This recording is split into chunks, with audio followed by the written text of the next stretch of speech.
With just weeks to go before Election Day, local voters have a lot of big decisions to make at the polls. Before you cast your vote, hear where the candidates stand on the issues that matter most to you in Dauphin and Cumberland counties. Live from your local election headquarters in Harrisburg, this is the Pennsylvania House of Representatives 103rd District Debate. Welcome to today's debate among the 5 Democrats who want to represent the 103rd District in the State House. I'm your moderator, James Crummell. The candidates are Senior Advisor to the Pennsylvania House Appropriations Committee, Nathan Davidson, Community Leader, Tina Nixon, Camp Hill Borough Council Member, Mercedes Evans, Lemoyne Borough Council Member, Jesse Minoski, and Navy veteran, Laura Harding. The 103rd District seat represents parts of Harrisburg, Camp Hill, Lemoyne, Wormleysburg, and East Pennsboro Township. The candidates are running to replace Democrat Patty Kim, who is not seeking re-election to run for the state Senate. A quick check of the rules now. Candidates will have 60 seconds to answer. If they're named in a meaningful way by their opponent, they'll get 30 seconds to respond at the discretion of the moderator. I may also ask for clarification, and when time is up, you will hear this bell. There you go. We have lots of questions, lots of candidates, and limited time, so let's get things started. The order was predetermined, but first I want to give each candidate a chance to introduce themselves. You have 30 seconds each, and we will begin with Mr. Davidson. Thank you, James. Good afternoon, everyone. My name is Nate Davidson. I'm a pro-choice, pro-public education, and pro-union Democrat running to be your next state representative. For the past 5 years, I've been the Senior Advisor to the House Appropriations Chairman and the Floor Manager to the Democratic Caucus in the House of Representatives.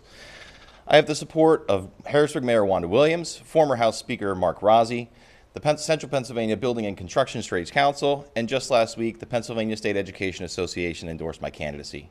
These individuals and groups know that I'm ready to serve on day one and deliver for the community. Thank you very much. Ms. Nixon, you have 30 seconds. Good afternoon, and thank you for allowing me to be here. My name is Tina Nixon, and I'm very excited to serve as your next state representative. I was born and raised in the city of Harrisburg, so I'm homegrown. I have 30 years of leadership experience, and I'm boots on the ground. I roll up my sleeves to get the hard work done. And as your next state legislator, I will do that for you and all those who live in the 103. Thank you. Thank you very much. Ms. Evans, you have 30 seconds.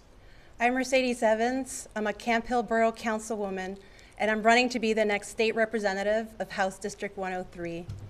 My time on council has taught me that it's important to include the community when we're trying to solve difficult problems.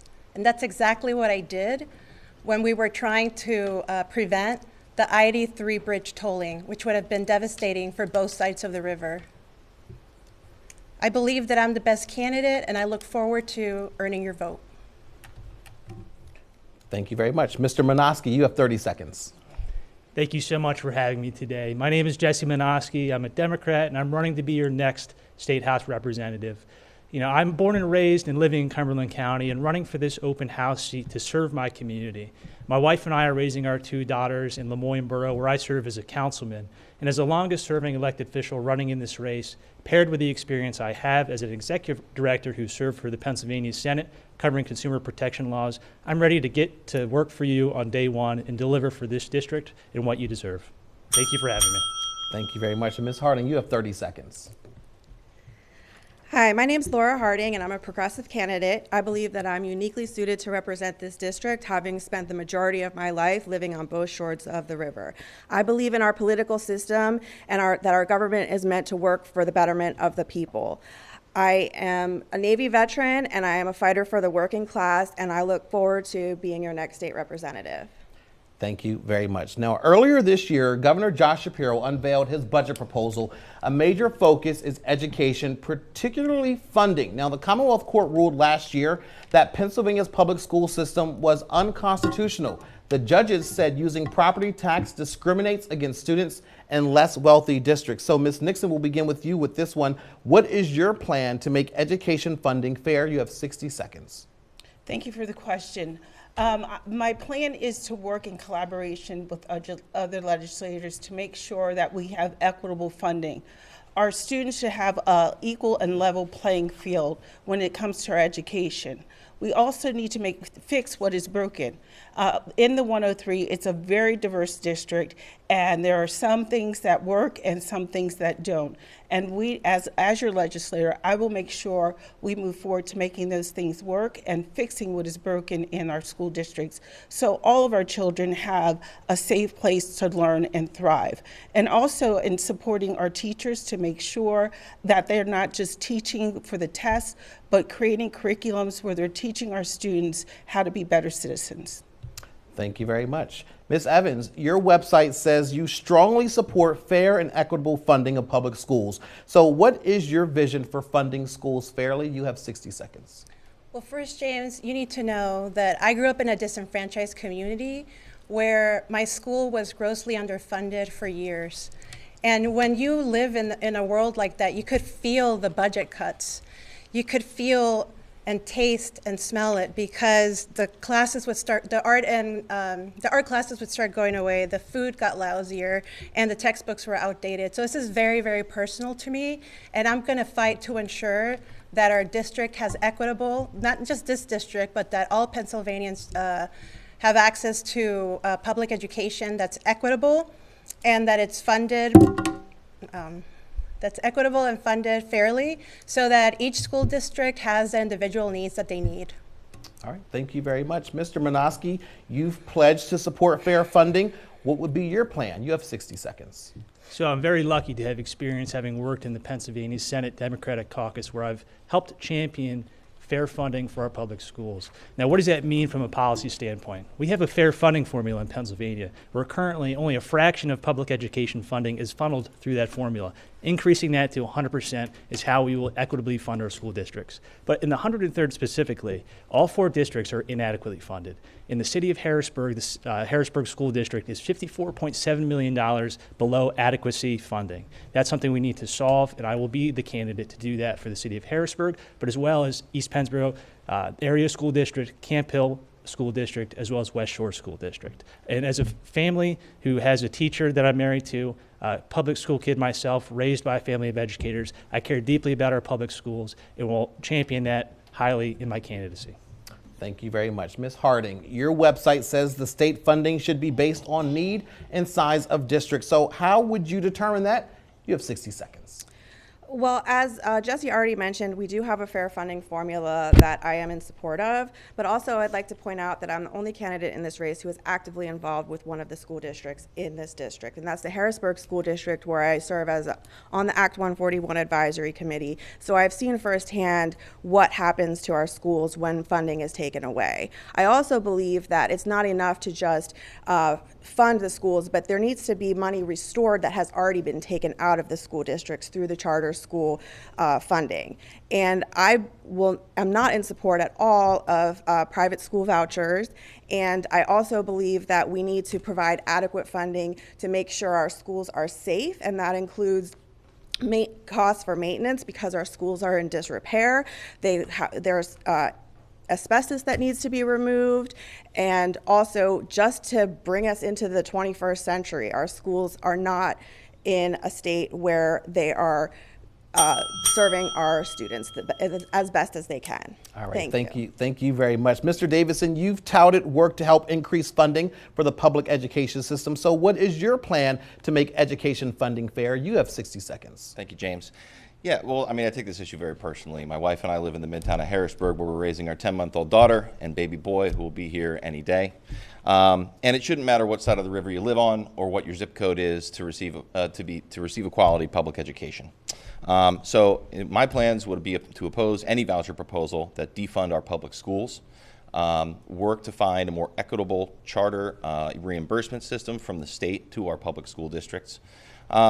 And yes, my record speaks for itself. 2 years ago, when working as the floor manager to the Democratic Caucus, we negotiated a $1 billion historic increase in public education funding in Pennsylvania. And last year, in last year's budget, another $500 million in addition. That's my record, and I look forward to serving the community and working to fully fund our public schools in an equitable and fair manner. Thank you very much. One of the biggest budget battles last year was over school vouchers. Governor Shapiro originally supported it, but then line item vetoed it in the final budget. Many say school choice is an important issue here in this district, the 103rd. So, Ms. Evans, we'll start with you. Do you believe any state funding should go towards school vouchers? Why or why not? You have 60 seconds. No, because our schools are already grossly underfunded, and until they're properly funded, we shouldn't be diverting any funds to pay for private school. Thank you very much. Mr. Minoski, some parents say their children are stuck in failing school districts. Should the state fund school vouchers? Why or why not? You have 60 seconds. So I'm a candidate who's proud to be opposed to school vouchers. And listen, I'm a parent. I'm raising 2 children as well with my wife under the age of 4. We care deeply about their future and the future of all the families in our district.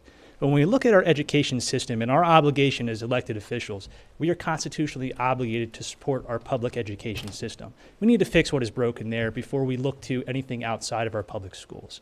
Now, speaking to teaching our children for success, I think there could be an argument to say that we need to teach more for curriculum outside of standardized testing, a holistic approach to education that will support our children for their future so they can provide in our local economy and our workforce, but also succeed for themselves individually for their own futures. All right, thank you very much, Ms. Harding. In 2019, the state declared Harrisburg School District financially distressed.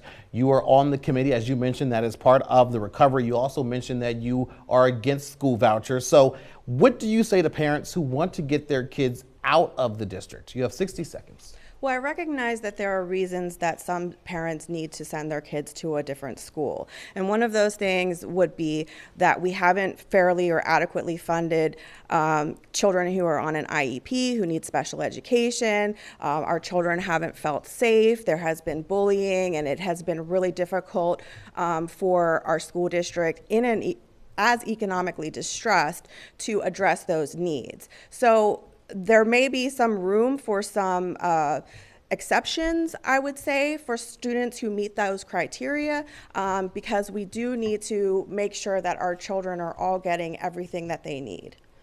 Thank you very much, Mr. Davidson. Some parents in Harrisburg would like a way to get their children out of their current school district. So what would you say? Would you back state funding for school vouchers?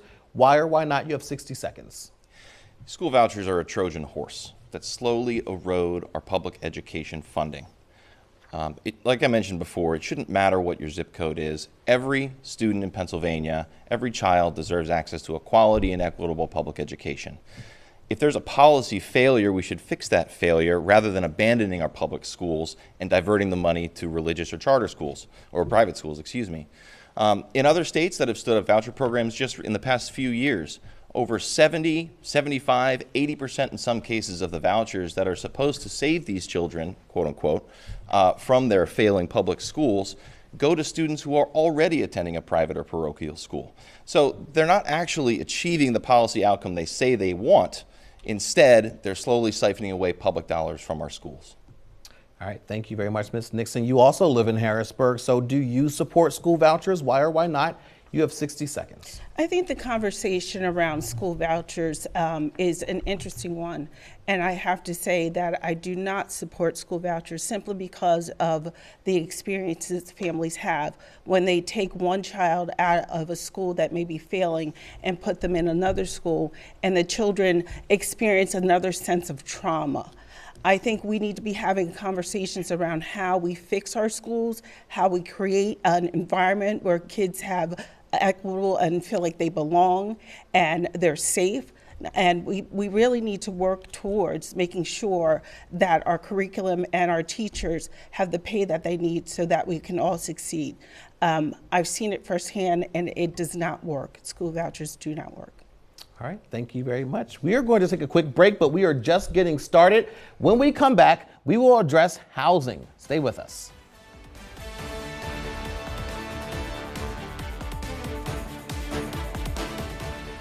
Welcome back to the State House's 103rd District Democratic debate.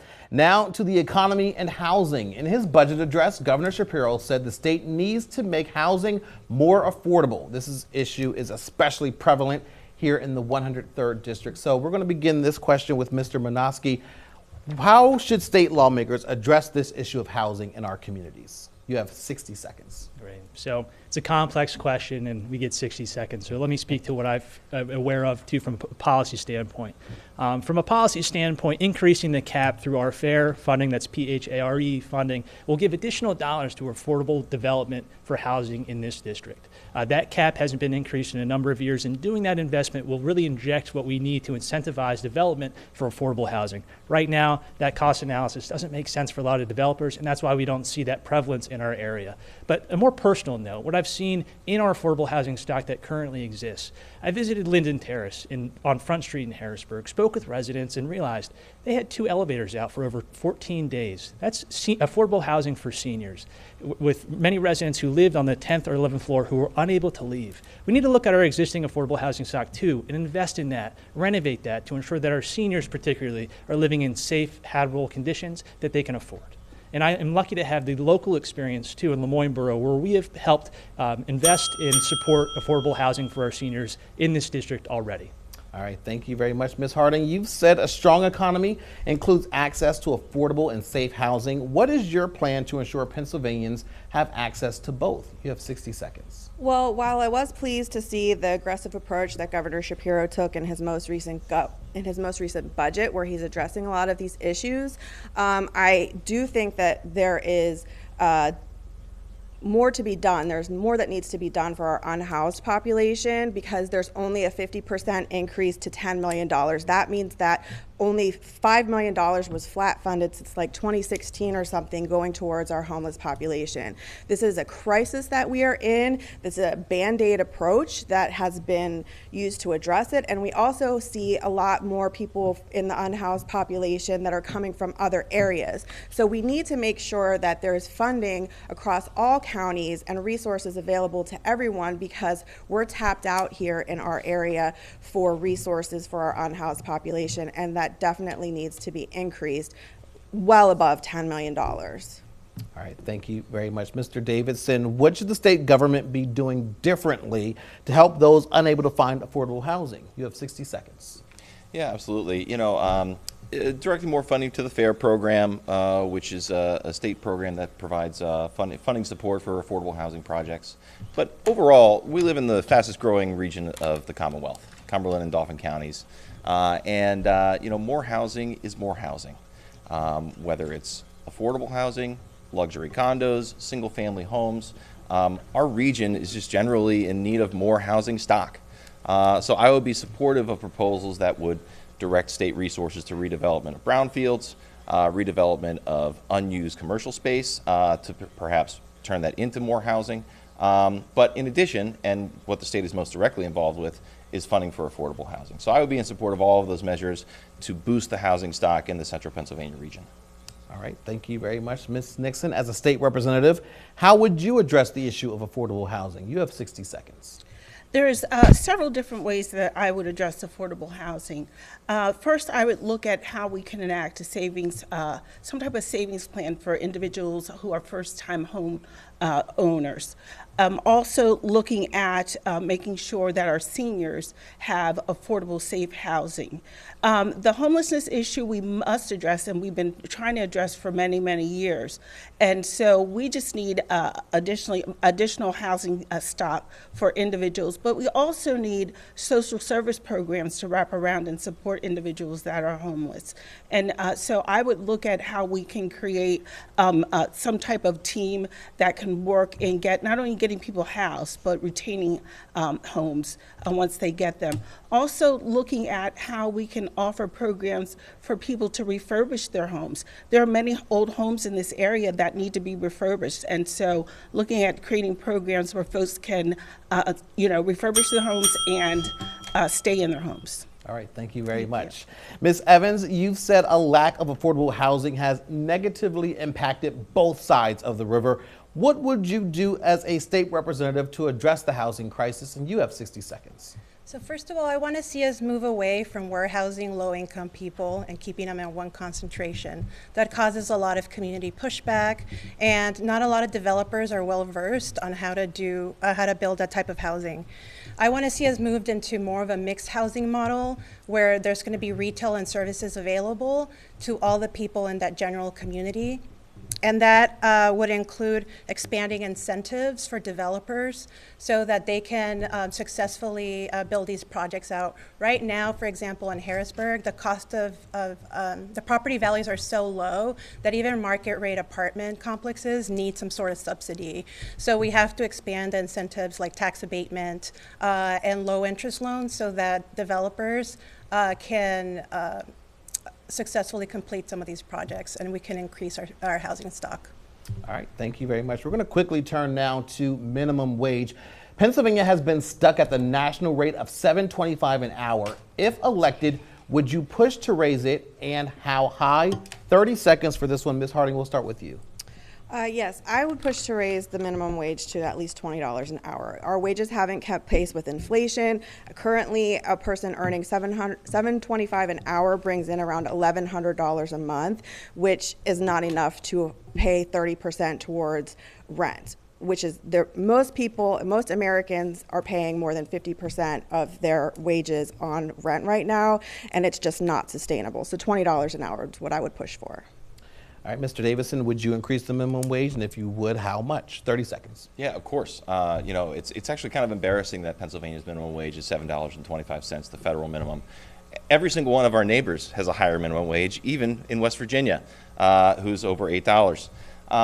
And just recently, the Independent Fiscal Office, the IFO, released a report that said that if we increase the minimum wage to $10 or $11, there would be no negative impact. I don't see why we shouldn't start there, but also maybe mimic some of our neighbors and chain that minimum wage to the CPI so it increases annually every year as opposed to waiting on the legislature to act. All right, thank you. Ms. Nixon, 30 seconds. Should we raise the minimum wage? How much? Absolutely, and I believe that $15 is just the floor, and it should be raised higher than that. But we cannot shock our small businesses and put people out of business. There has to be sensible legislation where something is phased in. But again, we need to raise our minimum wage, and 15 is just the start. As an advocate for equal pay, we know that folks aren't getting paid the same, and we really need to look at leveling the playing field for everyone. All right, thank you very much. Ms. Evans, the same question to you. Minimum wage. I would like to see us move towards $20 an hour because right now somebody who's earning minimum wage can afford the same apartment or the same rent as somebody who's on SSI. So I believe that not only move us towards 20, but attach a COLA to it so we don't have to keep fighting this every single year. All right, thank you very much, Mr. Minoski. You also have 30 seconds. Minimum wage. Very like our predecessor, Representative Patty Kim, who's been a champion for minimum wage increases, I support a floor of $15 an hour. And honestly, it is a shame that Pennsylvania has waited this long to act on this policy. But why is that? You know, we need a bipartisan progress on this issue. Achieving $15 an hour is something that is achievable. It's something that's going to help our frontline workers, our home care workers, as well as our child care staff. You know, I know intimately folks who work at $12 an hour to take care of our children every day. It's a shame that that's what we're paying them to start, and we need to do more to invest in those workers. Thank you very much. We're going to turn now to the issue of crime. There are parts of the district where people do not feel safe walking or even driving. Mr. Davidson, to you first. What would be the first thing you would do to address public safety? And you have 60 seconds. Yeah, thanks for this question, James. You know, I live in the midtown of Harrisburg, in the city, and my family feels very safe in the city. We really do. We love living in a livable, walkable city with small businesses and restaurants just down the street. I actually want to point back to some reporting that you did last November and pointed out that since 2018, our crime rates across the board have pretty much settled back to where they were before the pandemic, with one notable exception, and that was the increase in hate crimes. Whether it's the Tree of Life shooting in Pittsburgh or a bomb threat at a Lancaster Public Library, this specific type of crime has been increasing in our polarized political era. We need to find leaders and seek out leaders who will work to lower the temperature in our politics, bring communities together, and work to focus on the things that bind us together rather than divide us. All right, thank you very much, and thank you for the plug on my story. Ms. Nixon, you have 60 seconds. What would be your first step to improve public safety? And to improve public safety, we really need to come together and have those difficult conversations on why violence and crime is happening throughout our region. Whenever I'm out and about, people are concerned about crime. You know, some of the rates may have been low, but it seems like, you know, every week, every other week, we're talking about some youth that has been killed by gun violence. We need to have the conversation about gun violence and making sure we're doing background checks and making sure people have safety boxes that they need. But we also need to make sure that we are legislating to save our children. You know, gun violence in our children is the highest rate ever. So we need to have conversations and education and hold organizations accountable who are supposed to be doing these violence intervention and prevention programs. And it just can't be a select few at a table. We all have to come together as a community to have these conversations and really see some of the best practices where gun violence and violence overall has been reduced. Thank you very much. Ms. Evans, what would you propose to strengthen public safety? You have 60 seconds. We have to start with accountability with the public safety system we already have. You can throw a lot of money into a problem, but if the foundation is not there, then it's not going to change anything. We also have to include a program for community policing and have a health approach to lifting people up that includes mental health services, that includes intervention with people specifically that are struggling and could be potentially be committing crimes. So creating that intervention, policing, and working to build trust with the different areas of public safety. But like I said, number one is accountability for the systems that we already have in place. Thank you very much, Mr. Minoski. If elected, how would you address public safety? You have 60 seconds. So it all starts with trust, building trust in our communities, between law enforcement and our community leaders to ensure that we are speaking out when gun violence is impacting our local communities. And you see, that's not unique to any particular municipality in this district. The city of Harrisburg has struggled with gun violence. East Pennsboro Township, Camp Hill Borough, Lemoyne, and Wormleysburg have all had incidents of gun violence within the last year. We need to engage with those community leaders. I've been very lucky to stand alongside Tone Cook and Ronnie Johnston through some events that took place in North Allison Hill and throughout this city to speak out against gun violence in our community. But from the state level, it's speaking to the policy efforts that have bipartisan support, ending our gun show loopholes, making sure we support red flag laws to support domestic violence victims, to make sure guns are pulled out of that equation, which often end in deadly consequences. And two, to store and lock firearms in our homes, holding gun owners accountable, especially when children are involved. Children have died at the second highest rate ever due to gun violence, and that is something that is a travesty, and we need to support as public officials. Thank you very much, Ms. Harding. You have 60 seconds. How would you address public safety? Well, first I would start by investing more in evidence-based community violence prevention. I don't think that this area has been adequately funded. I also think that the PCCD grants that we've been utilizing across counties, they need to be audited regularly to see which of these services is working and effective and which ones aren't, so that we don't continue throwing money at same programs that aren't working. Additionally, I do agree that there needs to be more transparency and accountability in our local government and with our local police, and to build trust. That's something that we need to have continuous conversations with our community, and I don't think that we've been consistent with that, so I would like to see more of that. Okay, thank you very much. I do have a quick follow-up for all of you on this. Neighboring New York State eliminated cash bail for many misdemeanors and nonviolent felonies. Raise your hand if you support ending cash bail in Pennsylvania. All right, that's all of you. All right, thank you very much. All right, stay with us. We are going to take another break, but when we come back, we're going to discuss the divide in the district after the break.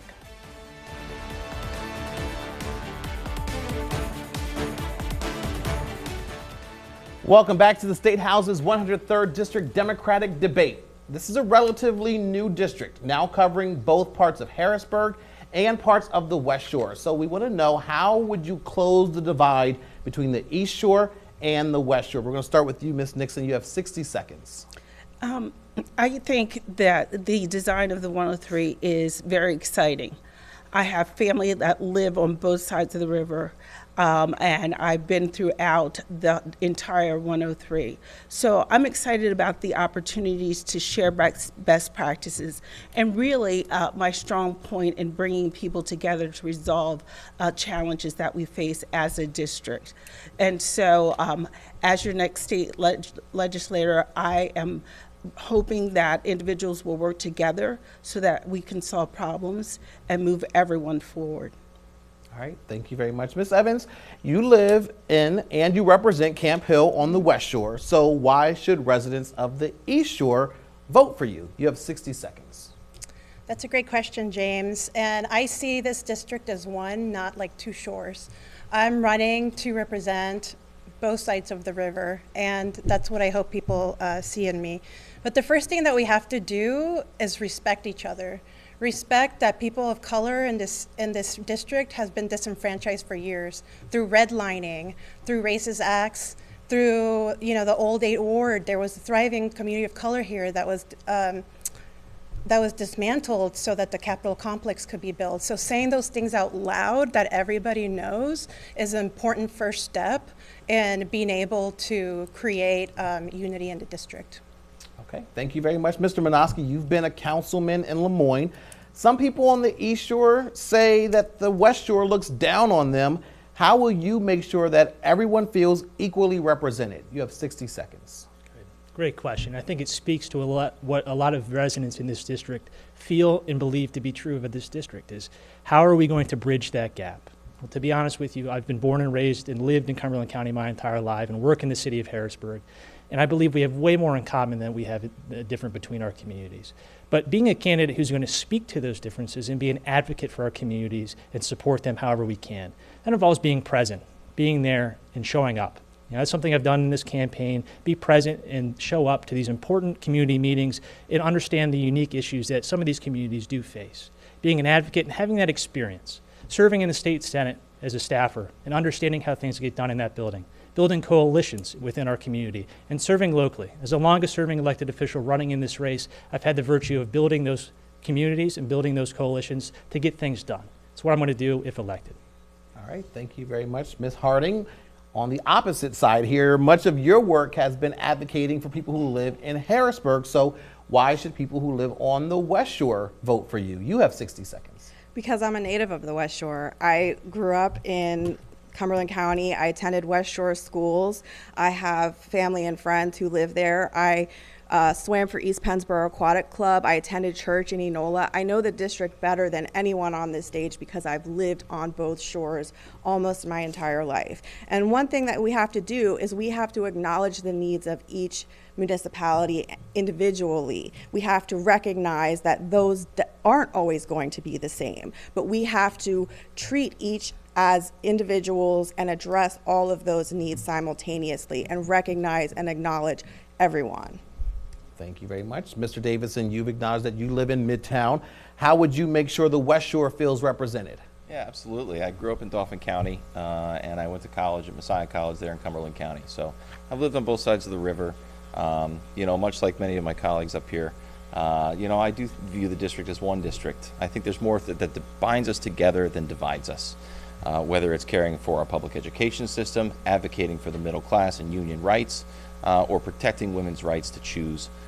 There are things that bind these two communities together in real ways.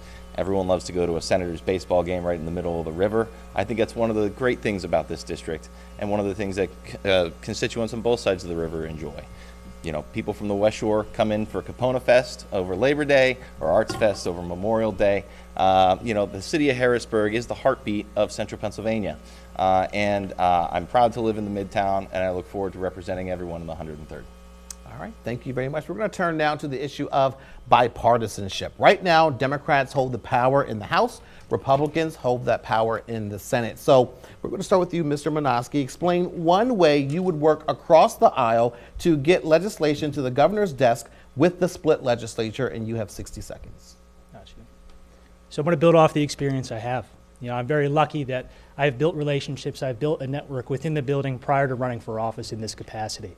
I have that experience, getting bipartisan legislative proposals from start to finish, from the idea to being signed by the governor. And that took place when we had a Senate majority of the Republican caucus as well as a House with a Republican majority. Now, I have that track record on multiple issues, and I'm proud to stand by. And that involved supporting our victims of sexually violent crimes, making sure that they were not re-victimized during the parole and probation process by their attackers. That bill, Karen's Law, which shout out to Karen Wittes if you're watching today, one of the proudest accomplishments that I played a role in, a bipartisan piece of legislation sponsored by a Democrat that got through a Senate majority Republican caucus as well as a House majority Republican caucus and signed by the governor. You know, those are the examples I have in my background, but I also look forward to doing just the same on so many other issues that you care about here in the 103rd. Thank you very much. Ms. Harding, how would you work with the other party to get things passed? Well, first I'd like to say that I'm the only candidate on this stage who has single-handedly authored a bipartisan piece of legislation that became law when I was a legislative fellow. I also, as a legislative fellow, I worked for the Republican caucus. That's the caucus that I was assigned to when I worked for the Veterans Affairs and Emergency Preparedness Committee. I have no problem having the hard conversations with people. We have to have these hard conversations. We have to have difficult conversations in order to find where we meet in the middle, find what we have in common. And we do have more commonalities than we have differences, and we have to start to recognize that and just be grown-ups and acknowledge that we can all work together to meet the task at hand, which is to represent the people. Thank you very much. Mr. Davidson, explain how you would work with Republicans to pass legislation in both chambers. You have 60 seconds. Yeah, and this is something that my experience really speaks to, and these are things that I've already done. My time as the floor manager to the Democratic caucus, I regularly not only maintain good relationships with the Democratic caucus members, but the Republican members as well.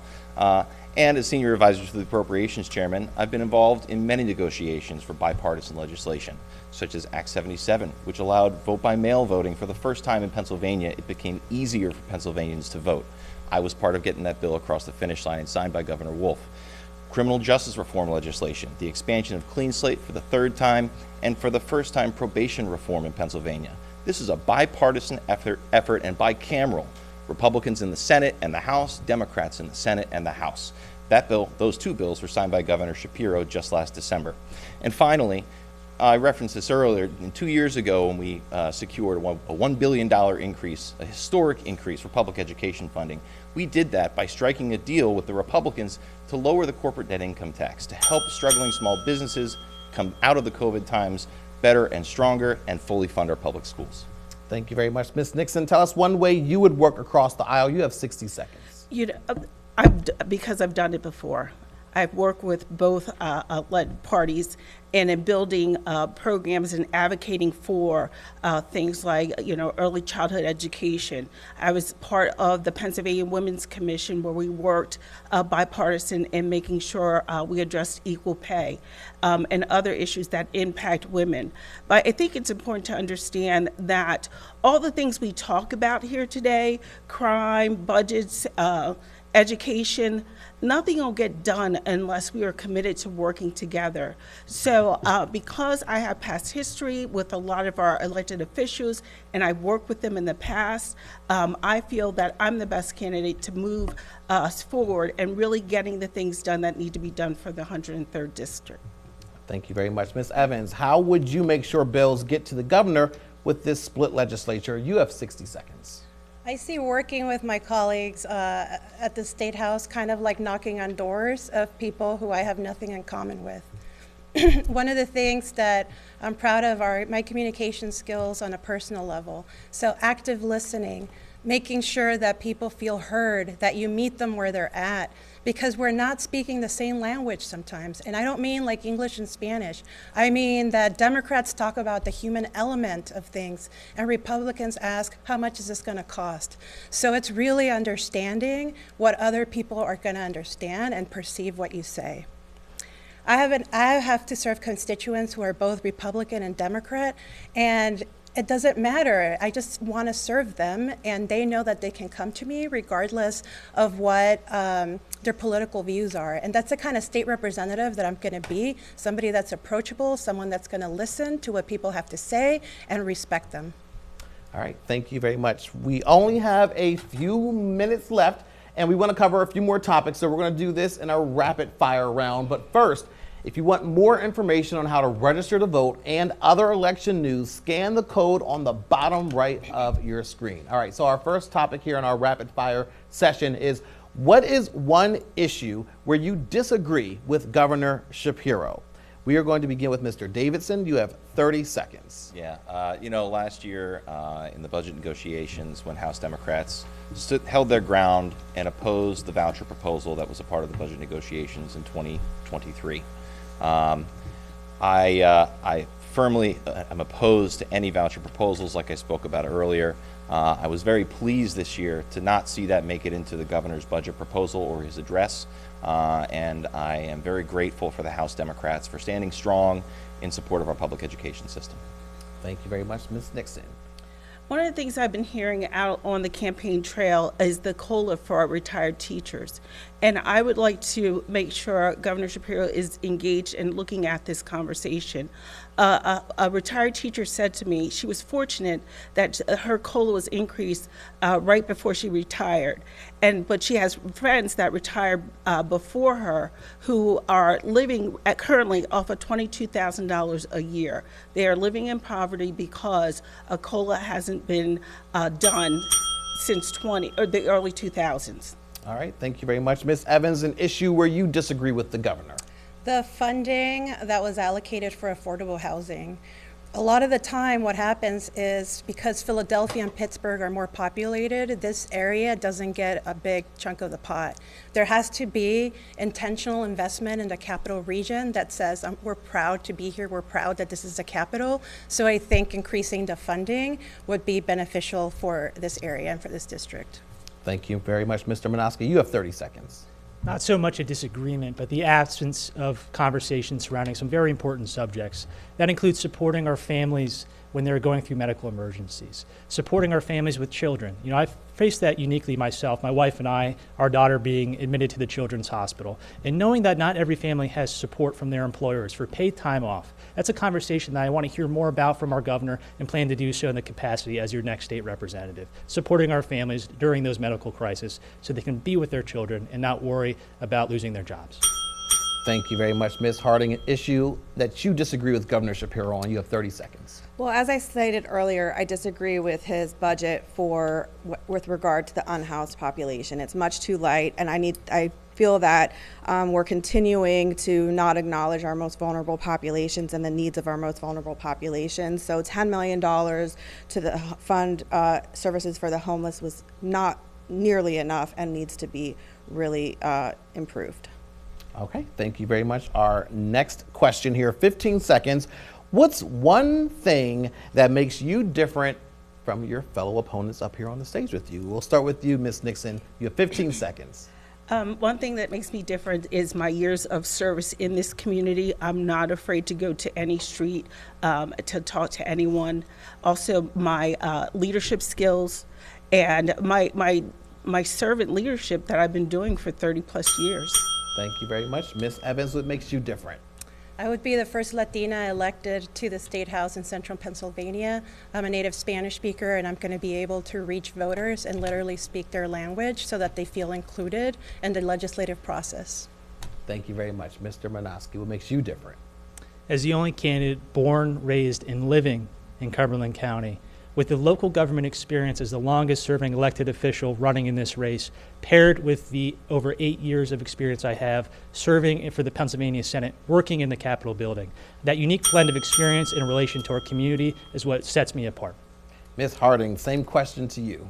Well, I'm the only candidate that's lived on both shores of the river, and I've lived in Harrisburg for almost 20 years, so I have the longest tenure actually living in the district. I'm the only candidate who's a Navy veteran. I'm the only candidate who's been a union member, and I'm the only candidate who has single-handedly authored an original piece of legislation in Pennsylvania. Thank you very much. Mr. Davidson, what makes you different from your opponents? Thank you, James. Yeah, I believe my experience and relationships in the House of Representatives set me apart from the 4 Democrats who are standing up here with me today. I have deep personal relationships with the caucus members of the Democratic caucus and many members of the Republican caucus, and that skill set and those relationships will allow me to be an effective legislator on day one. Thank you very much. Well, House Speaker Joanna McClinton has proposed same-day voter registration and expanded early voting If elected, what election reforms would you support? Ms. Evans, we'll start with you. You have 15 seconds. Open primaries. Right now, more and more people are registering as independents or no affiliation, and I think they should be involved in the voting process. All right, thank you very much. Mr. Minoski, what election reforms would you support? So I'm also in support of open primaries. But the reason is we have too far extremism in our electoral process to date. Extremist candidates are making it through this primary process and getting themselves on the ballot for the general election, where voters may not have a real choice in the matter. It's actually pretty particular for our race here with 5 candidates. The race will be decided this primary in a heavily blue district. That's why voters need to participate. All right, thank you very much. Ms. Harding, you have 15 seconds. I support same-day voter registration. I support open primaries. I support standardization across counties with the mail-in mail-in voter ballots. Yes, thank you. Thank you very much. Mr. Davidson, what election reforms would you support? Yeah, same-day registration, early in person, open primaries. These are all great reforms for our voting process and our election system that I would be supportive of if elected. But I do want to touch on one other thing, which is campaign finance reform. We currently have no limits on contributions in Pennsylvania, which allow one billionaire who lives in Montgomery County to dump millions of dollars to advance their personal agenda, and I think that's wrong. Thank you very much. Ms. Nixon, election reform.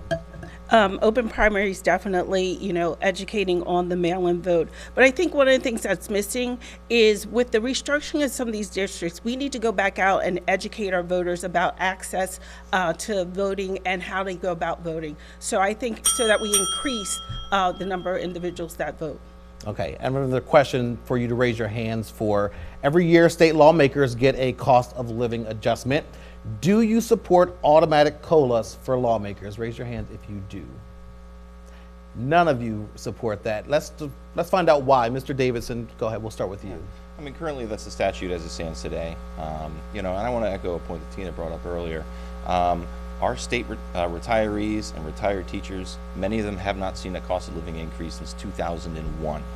That's over 20 years. And in that time, the legislature voted themselves a pay raise and an automatic COLA in the middle of the night. So I think that we should be prioritizing the people who served our Commonwealth and retired, and make sure they retire with dignity. Ms. Nixon, your thoughts on lawmaker COLAs? No, and simply because of the conversations I'm having throughout the 103rd. If people dedicate their entire lives to teaching our children, they should be able to have a living wage or a living increase so that they are not living in poverty. Ms. Evans? Yes to the COLA, and also we haven't raised the minimum wage in years. I shouldn't be, as a state legislator, shouldn't be getting a COLA adjustment. Thank you very much. Mr. Minoski, your thoughts? No, I also agree with my counterparts here as well. When our public school teachers haven't received a cost of living increase since 2001, when so many in our communities are struggling to get by, when utility costs are pushing seniors on the brink of losing their homes. These are all the economic challenges we face in our community. How could we even dare? And Ms. Harding, your thoughts on COLAs? I echo everything that my colleagues already said, and also, our General Assembly, the consensus amongst voters has been that the General Assembly hasn't been working for us. So they're rewarding themselves for not getting the job done, where everybody else is still struggling to get by. It's just not fair. All right, another show of hands question. Do you support legalizing marijuana in Pennsylvania? Raise your hand if you do. All right. Next, we have another show of hands support question here. Governor Shapiro wants to tax games of skill found in bars and gas stations. Show of hands if you support taxing games of skill. All 5 of you, another unanimous support. All right, let's find out why. Let's start with you, Ms. Harding. We'll go this way. Why do you support that? It's common sense.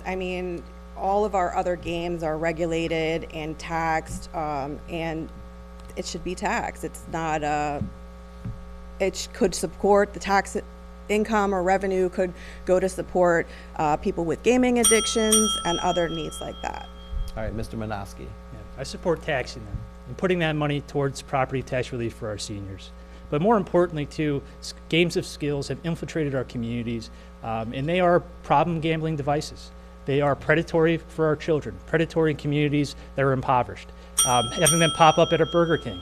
Come on, really. Ms. Evans, taxing games of skill. Yes, and right now their proposed tax is about 42%, so that's going to yield about $150-something million. And we can definitely move that money to resources in areas that have been chronically underfunded and to cover mental health services, reentry programs, and other things like that. All right, thank you very much. Ms. Nixon, your thoughts? Absolutely. I think we have the gambling industry, the casinos contribute money into the counties, but that money is used for our first responders, our schools, and our nonprofit programs. And I think to have a $23 billion industry that doesn't support the community is sad. It's very sad. Okay, and Mr. Davidson, do you support taxing games of skill? Yeah, I think so. I mean, we've all talked about increasing funding for various programs, right? So we need a revenue source somewhere. So whatever the revenue would be directed towards, that's an open conversation. But more importantly is the regulation. You know, these skill games, as they are called, really have invaded our communities. And, you know, without a regulation or regulatory authority overseeing them, we could really lead down a dangerous path. All right, thank you very much. We are just about out of time, but we want to give you an opportunity to pitch yourselves to the residents of the 103rd with closing statements. This order was predetermined, and we are going to start with Ms. Harding. You have 30 seconds. So this open seat presents a unique opportunity to elect a progressive candidate to the General Assembly. I may not have all the answers, but I have taken a pledge to not accept campaign contributions from individuals or organizations that aren't aligned with my values, and I will always take the side of the people who have the least power and err on the side of public information and transparency. Thank you very much, Mr. Minoski. Closing statements. My name is Jesse Minoski. I'm a Democrat, and I'm running to be your next state House representative. Now, I hope to earn your vote. In doing so, I've been going door to door this entire campaign, meeting you face to face, learning the issues you care about. I'm endorsed by our frontline nurses and our allied healthcare professionals because they see in me a candidate who will support them for better healthcare in our district. But my wife and I, we are raising our two girls, Jordan and Lainey. Hey, girls. And I am running for a better future for them and working families like yours and protecting our seniors and protecting our rights, including a woman's right to choose. Thank you very much. Ms. Evans. Politics is not my full-time job. Politics is not my full-time job. It's not my occupation, and it's a calling. And like many of you that are home watching right now, I have to work full-time while also trying to make a difference in the community. When I'm your state representative, I'm gonna be able to serve you full-time, and I will fight with everything I have to ensure that our district can thrive and be to its full potential. Vote for me on April 23rd. Thank you very much. Ms. Nixon, you're closing. Yes, Tina Nixon, and I'm a servant leader. I have proven leadership skills throughout the region. I bring people together, and I get things done. As your next state representative, I will roll up my sleeves and continue to work hard to bring resources to our district. My name is Tina Nixon. I am number 4 on the ballot, and with the vote for me on April 23rd, because number 4 will get you more. Thank you very much. Mr. Davidson. Thank you. My name is Nate Davidson. I'm a pro-choice, pro-public education, pro-union Democrat. So far, since the first of the years, I've knocked over 5,000 doors in this district, speaking with thousands of registered Democrats in the community who will be voting on April 23rd. And I want to talk about something that we didn't talk about here today, which is access to abortion and reproductive health care. Just yesterday, the Supreme Court heard an oral argument for even further erosion, potentially, of those rights. You can count on me to be an advocate and a champion for choice in the state legislature because I believe everyone deserves access to reproductive health care. Please visit natedavidson.com to check out my list of endorsements. Thank you very much. Thank you, and thank all of you for coming here and taking time out of your busy day to come here in the middle of the afternoon and do this great public service. This right here is democracy in action, and I really appreciate it. Thank you all so much. And thank you. This concludes our debate. But before we go, here's a look at the deadlines that you need to know to make sure your vote counts. The last day to register to vote is April 8th, and you must be registered to cast a ballot. Remember, this is a closed primary, so Democrats can only vote for Democrats, and Republicans can only vote for Republicans in April. The deadline to request a mail-in or absentee ballot is April 16th, 1 week before the election, but everyone concedes that is too late.